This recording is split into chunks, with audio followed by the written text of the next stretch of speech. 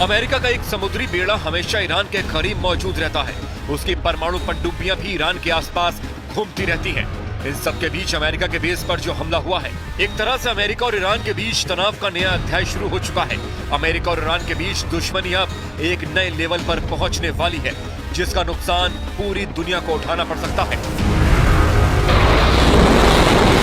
Jeopardy. So really, we don't know when Israel is going to eventually halt the conflict in Gaza, but I think until we see that, we are in a moment of true instability and insecurity.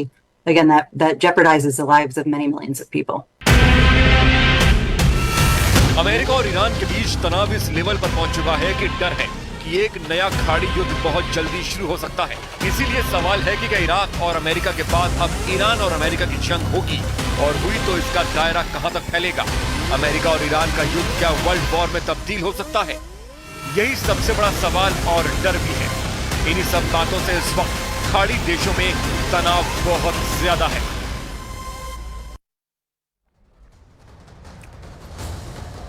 और इंडी गठबंधन का क्या होगा, जबकि हर दूसरी party या तो बगावत यहां पर कर चुकी है, गठबंधन छोड़ चुकी है या छोड़ने की तैयारी में है। ममता बनर्जी अपनी राह निकाल चुकी हैं। नीतीश कुमार एक बार फिर पलट चुके हैं। केजरीवाल दिल्ली और पंजाब में कांग्रेस की मांग पूरी करने के लिए तैयार नहीं है। तो सवाल है फिर इंडी गठबंधन का क्या होगा? क्या चुनाव से पहले इंडी टूटकर बिखर जाएगा? क्या विपक्ष का ये मोर्चा मैदान में जाने से पहले अपने हथियार डाल देगा? देखिए इंडी की अंत कथा की ये स्पेशल रिपोर्ट।